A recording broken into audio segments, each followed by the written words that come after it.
Olá, meus queridos irmãos, a graça e a paz do Senhor.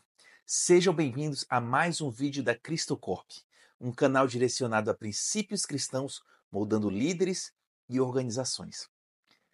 Sabemos que uma cultura move um grupo de pessoas, seja um grande povo, uma equipe de uma organização, pública ou privada, ou até mesmo pequenos grupos, como uma família, por exemplo. E sabemos que nós, mesmo tendo a nossa subjetividade dentro desse grupo, somos impelidos pela cultura a agir socialmente de forma aceitável. E sendo um pouco mais específico, quando falamos de cultura organizacional, nos referimos a um conjunto de crenças, valores, objetivos que norteiam uma determinada organização, no qual todos dentro dela são moldados por ela e também se comportam em prol da manutenção dela. Ou seja, um sistema de retroalimentação, onde a cultura influencia o colaborador e vice-versa, permitindo que se identifique características da organização e onde ela quer chegar. Um dos maiores estudiosos sobre gestão empresarial na atualidade, chamado Chiavenato, diz que a cultura organizacional também se refere a atitudes compartilhadas por todos esses membros dentro da organização, dando uma característica única a ela, diferenciando das demais. Mas o que a palavra do Senhor pode nos ensinar sobre esse assunto? Falaremos hoje sobre um povo que decidiu construir uma grande torre e juntos se empenharam para alcançar esse objetivo. Hoje vamos conhecer a história da Torre de Babel.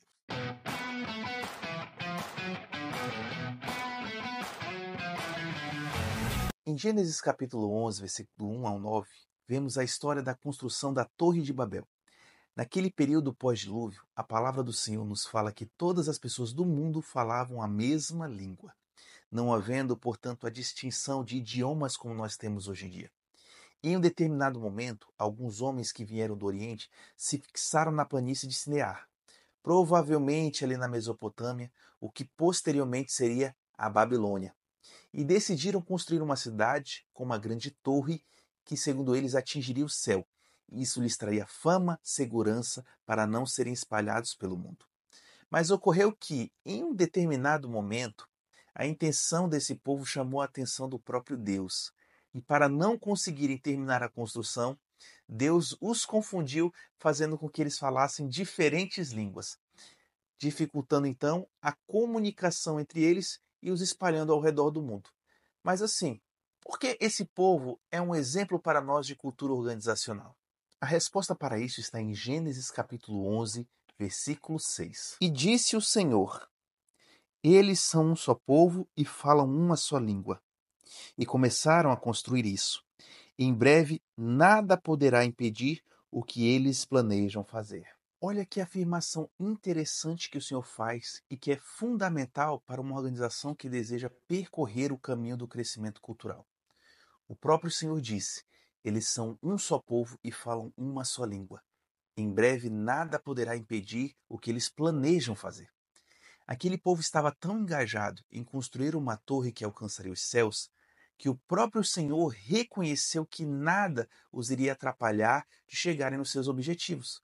Partindo disso, eu gostaria de analisar com vocês duas características desse povo que podemos aplicá-las em nosso contexto organizacional. A primeira característica é a unidade. O Senhor falou que eles são um só povo. Aqueles homens estavam unidos em um propósito, conectados com o mesmo objetivo, e isso foi suficiente para criar entre eles uma unidade tão forte que nada ficaria no caminho deles. Esse tipo de espírito e visão é fundamental para uma organização, para a unidade entre ela e o colaborador.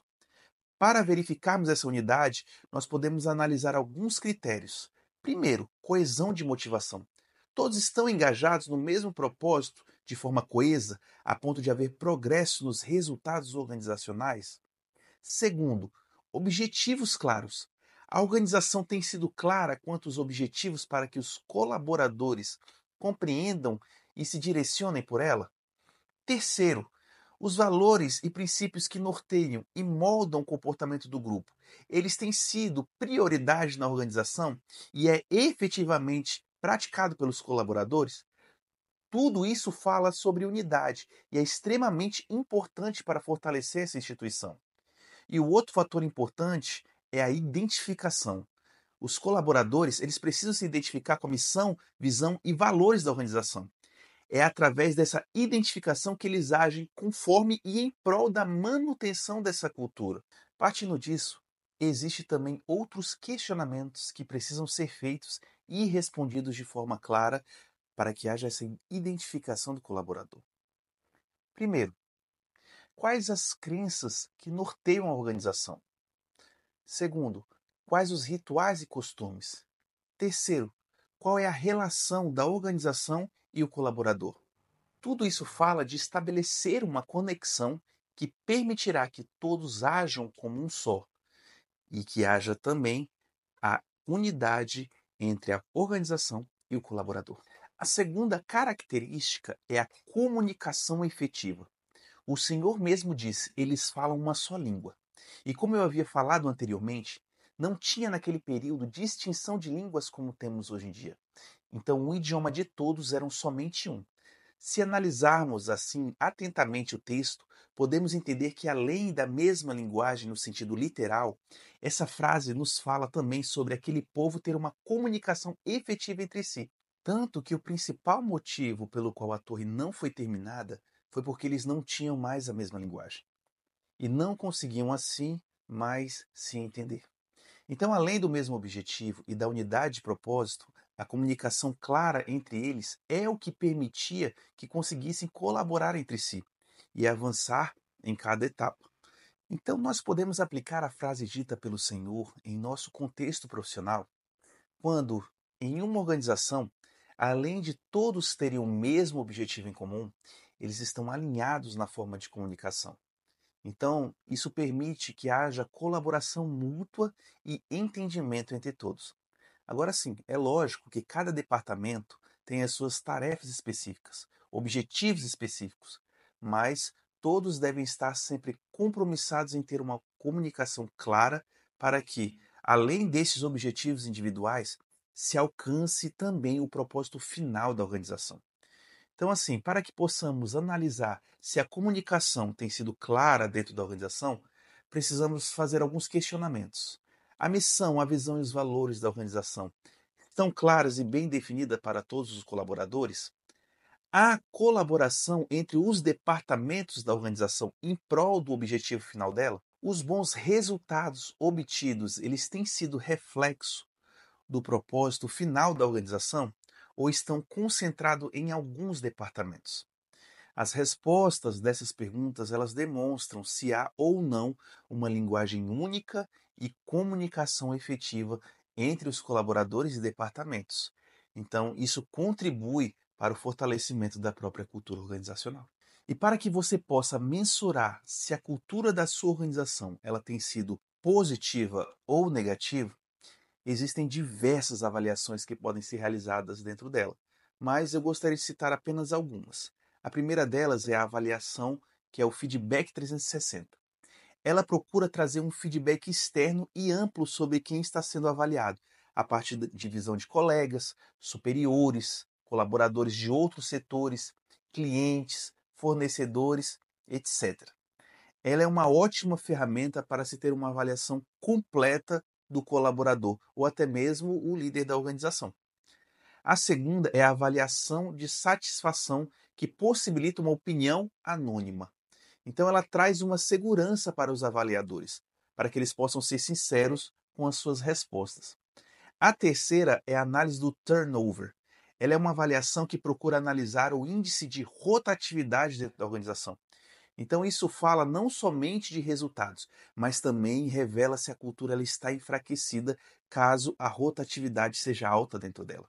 Quarto e último, a avaliação de desempenho. Nessa avaliação, nós podemos nos perguntar quais os resultados que a organização tem tido e quão engajados estão os colaboradores para atingir esses resultados. Isso também nos permite avaliar a força da cultura organizacional. A civilização que estava construindo a Torre de Babel, ela tinha muito a nos ensinar sobre cultura organizacional. Um povo que estava unido e motivado por um objetivo e que tinha uma comunicação clara entre si, permitindo a colaboração mútua para a concretização do alvo final. Eles só foram impedidos de finalizar a torre por vontade do próprio Senhor, pois juntos, da forma em que estavam antes, nada e nem ninguém poderiam pará-los. Assim também ocorre com uma organização, seja ela qual for, quando há unidade de propósito e comunicação efetiva para a colaboração, a cultura se fortalece e, por consequência, o resultado ele é certo. Gostou do vídeo e do conteúdo que nós aprendemos sobre cultura organizacional com essa civilização da Torre de Babel? E conhece pessoas que também amariam aprender sobre esse assunto? Então, deixe o seu like no vídeo, se inscreva no canal, compartilhe com essas pessoas, conheça e siga as nossas redes sociais. E eu te vejo no próximo vídeo.